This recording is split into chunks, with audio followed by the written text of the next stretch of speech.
So the question in today's current issue is criminalization of politics.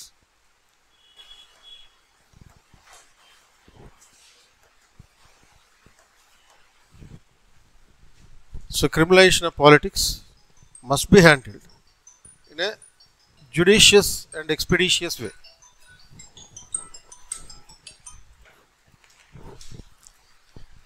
Explain in the context of Supreme Court judgment regarding the speedy disposal of the criminal cases against the tainted politicians.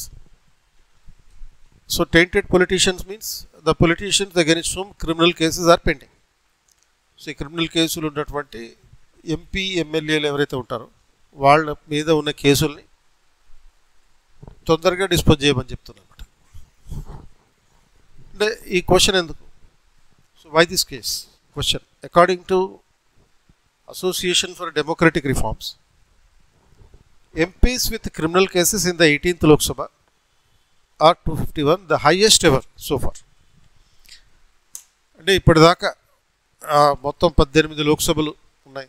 18th Lok Sabha ఎలక్షన్స్లో 251 MPs మీద criminal cases పెండింగ్లో ఉన్నాయి.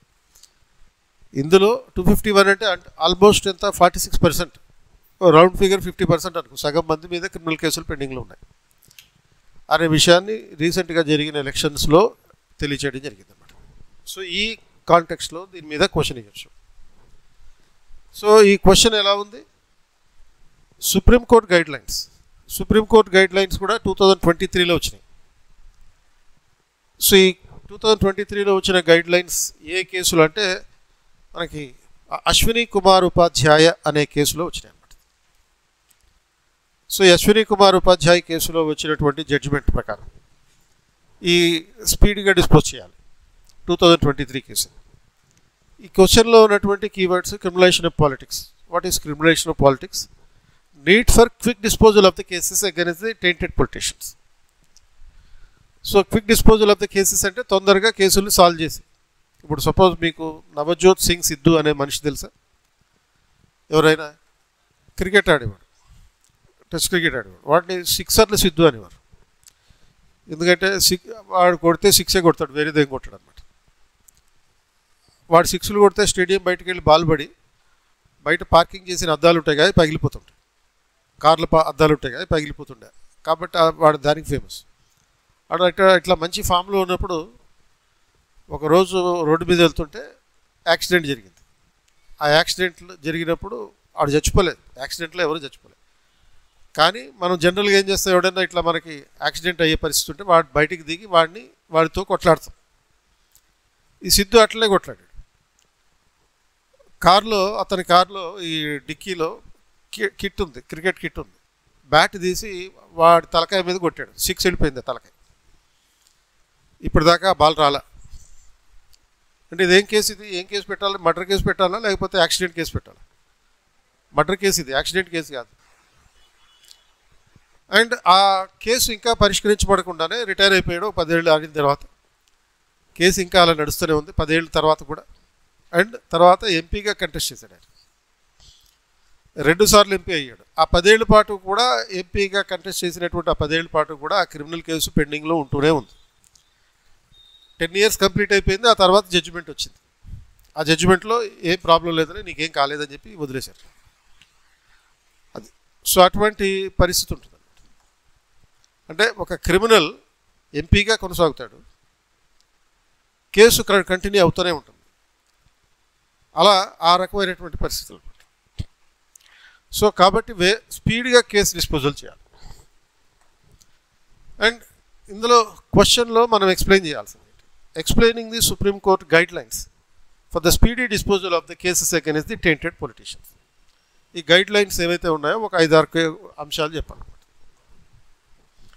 So in the introduction you should tell about the Section 8 of the Representation of Peoples Act. So Section 8 of the Representation of Peoples Act ante entidi? It says that the convicted politicians are prohibited from continue to be the members of parliament or state legislature, and they are prohibited from contesting the election for 6 years after their de-imprisonment. Ante వీళ్ళు suppose ఎవరైనా ఒక నేరస్తుడు కనుక jail శిక్ష పడి ఉంటే ఆ jail శిక్ష నుంచి విడుదలైన తర్వాత 6 ఏళ్ల వరకు వీడు ఎంపీగా కానీ ఎమ్మెల్యేగా కానీ ఉండకూడదు, పోటీ చేయకూడదు. సో అంటే ఏంటి, సపోజ్ వీడికి కనుక ఒక 1 year జైలు శిక్ష పడింది అనుకో, జైలు శిక్ష పడిన తర్వాత 2 years పడింది అనుకో, విడుదలయ్యాక 6 years పాటు వాడు కంటెస్ట్ చేయకూడదు. అంటే ఏంటి, almost he is prohibited from contesting the elections for 2 terms. 5 ఏళ్ళకి ఒకసారి ఎలక్షన్ జరుగుతాయి కాబట్టి 6 years ప్రొహిబిట్ చేస్తున్నారు కనుక 2 elections జరిగిపోతాయి లోపల. ఆ 2 electionsలో వాడు కంటెస్ట్ చేయకూడదు. సో అటువంటి పద్ధతిని ఈ సెక్షన్ 8 చెప్పింది అనమాట. అండ్ మెయిన్ బాడీలో ఉండాలి, need for dealing with the cases against the tainted politicians in an expeditious and justiciable manner. So tainted politicians are the criminals against whom the criminals who got elected as the representatives. ఇప్పుడు మనకి పూలన్ దేవి అనే ఒక అమ్మాయి ఉండేది. ఎవరి అమ్మాయి అంటే ఈవిడ జీవితం మీద బ్యాండిట్ క్వీన్ అని చెప్పి ఒక ఇంటర్నేషనల్ సినిమా కూడా వచ్చింది. అది ఇండియన్స్ తీసిందే. బ్యాండిట్ క్వీన్ అంటే బందిపోడు దొంగల రాణి. అంటే ఎవరు ఆవిడ, 400 హత్యల వరకు చేసినటువంటి ఒక బందిపోడు దొంగ ఆమె.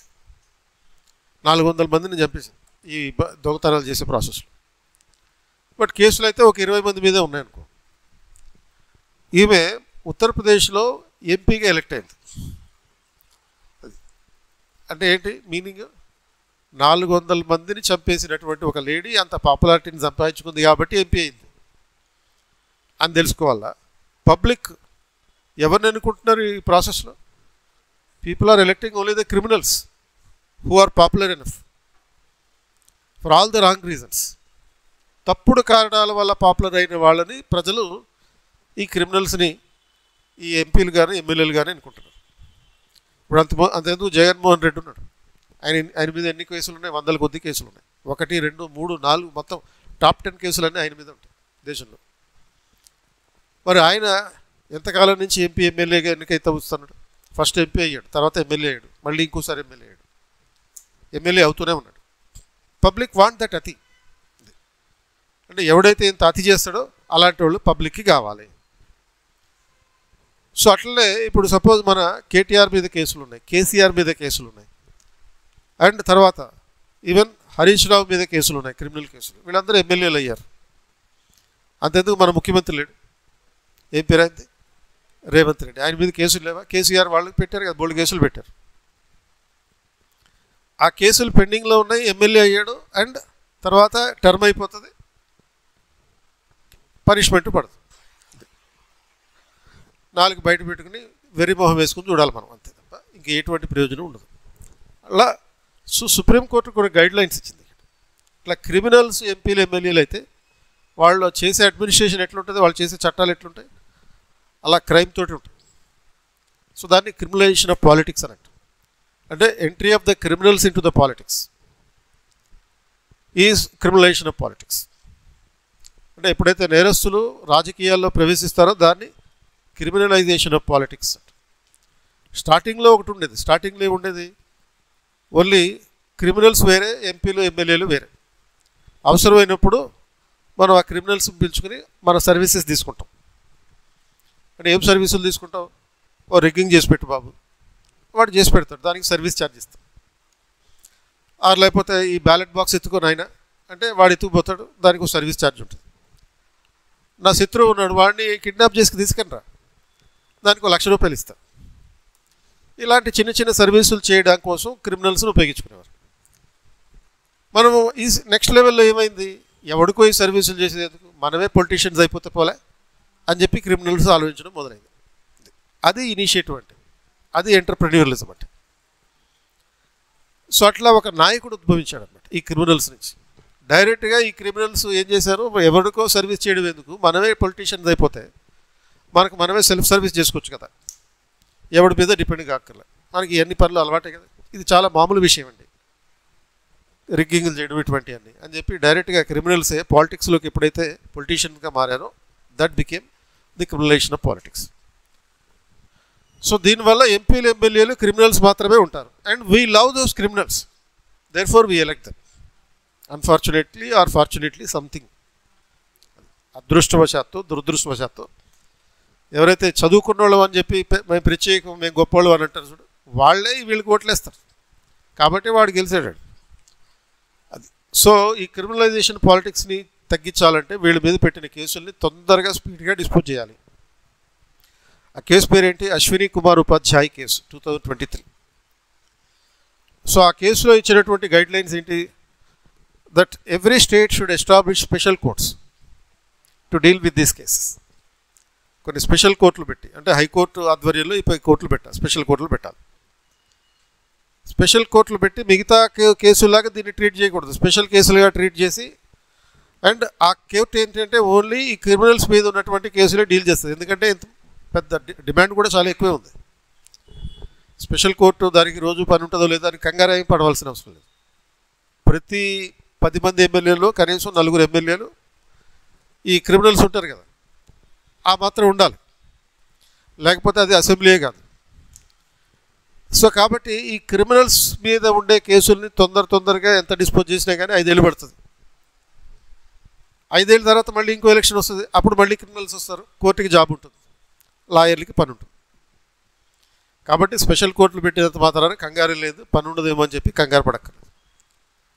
స్పెషల్ కోర్టులు పెట్టి హైకోర్టు చీఫ్ జస్టిస్లు ఉంటారు కదా, those high court chief justices have to personally take care of these cases. ఈ కేసుల్ని పర్సనల్గా తీసుకోవాల్సి ఉంటుంది. అంటే the special benches have to be constituted for this purpose and at the most the cases have to be resolved in 5 years అనేది. So ఇటువంటి ఒక 10 రకాల డైరెక్షన్స్ ఇచ్చారు, 10-15 రకాల డైరెక్షన్స్ ఇచ్చారు. High courts will also have the power to direct the lower courts as well for the timely disposal of these cases.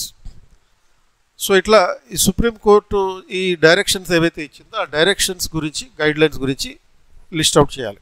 List out చేసిన తర్వాత finally in the conclusion what you are suppose to say is you have to give a value addition in this, like Supreme Court in the Public Interest Foundation versus Union of India case అనేది అక్కడ value అడిషన్గా పెట్టాం. అడిషనల్గా ఇంకో point for that for the first time set that the trials of sitting legislators facing the criminal charges should be trialled with in 1 year. అది 1 yearలోగా వీటికి సంబంధించినటువంటి కేసులన్నింటినీ dispose చేయాలి అనే మొదటిసారిగా సుప్రీంకోర్టు చెప్పినటువంటి గైడ్ లైన్స్ ఈ public interest foundation versus union of India కేసులో 2008లో చెప్పారు. సో ఆ పాయింట్ తోటి కంక్లూజన్ ఇవ్వాలన్నమాట. So the court said that the parliament has to enact a law under article 102 to disqualify the tainted politician from entering into the politics. ఈ అంశం కూడా చెప్పచ్చు. అంటే 102లో ఏముంటాయంటే the disqualification for the MPs, అడిషనల్గా ఈ అంశం కూడా పెట్టాలి. As of now there is no element related to disqualification of MPs under criminalisation aspect. So disqualification under article 102లో ఏముంటుంది అంటే, ఇప్పుడు suppose if you are not a citizen of India, if you have acquired the citizenship of any other country, నీకు ఇండియాలో పౌరసత్వం లేదు, వేరే దేశం పౌరసత్వం తీసుకున్నాం, ఆర్ లేకపోతే వేరే దేశం పట్ల విధేయత చూపించాం, ఎలా అయితే మన ఓవైసీ చూపించినట్టుగా. ఓవైసీ ఏం చూపించాడు? ప్రమాణ స్వీకారం చేసిన తర్వాత జై తెలంగాణ అన్నాడు. వెరీ గుడ్, బాగుంది. నెక్స్ట్ ఏమనాలి? జై తెలంగాణ అన్న తర్వాత ఏమనాలి? జై ఇండియా అనాలి. అదే బదులు పొరపాటున అన్నాడు, మరి తెలిసి అన్నాడు, తెలియకుండా అన్నాడు, తెలిసి తెలియక అన్నాడు, జై పాలస్తీనా అన్నాడు. ఇదే తగ్గించుకోమనేది, కానీ తగ్గించుకోడు. సో ఈ పాయింట్ ఆధారంగా అతని మెంబర్షిప్ని డిస్క్వాలిఫై చేయొచ్చు. Because you are showing loyalty to another country. We have a freedom of speech, but outside the parliament. Being a member of parliament, you are always supposed to be loyal to the nation. 102లో ఉన్నటువంటి point అది. ఏమని? You have to be loyal to the nation. If you show loyalty to any other country, you will be disqualified. కాబట్టి Owaisi membership పోయే అవకాశం ఉంది. ఇట్లా loyalty వేరే దేశానికి విధేయత చూపించాడు కాబట్టి. ఇలాంటి పద్ధతులు ఉన్నాయి. But there is no provision for the disqualification on grounds of criminalisation of politics. అది ఒకటి పెట్టాలి అనేటటువంటి ప్రపోజల్ కంక్లూజన్లో చెప్పాలి. సో దీంట్లో ఉన్న వాల్యూ ఎడిషన్స్ ఏంటి అంటే, మీ ఆన్సర్లో జనరలైజ్ చేసి ఆన్సర్ రాస్తే దీనికి 3-4 మార్కులు పడతాయి. ఇలాంటి పాయింట్లు పెట్టినప్పుడు section 8 sub clause 3 of the representation of peoples act అనేది ఒకటి చెప్పాం. Supreme court judgement in the Ashwini Kumar Upadhyay 2023 case చెప్పాం. Public interest foundation versus union of India case 2018 చెప్పాం. ఈ కేసుల్ని ఇట్లా చెప్పడం వల్ల మీకు ఇంకొక 3-4 మార్కులు పెరగడానికి అవకాశం ఉంటుంది. సో దాన్ని వాల్యూ ఎడిషన్ అంటారు.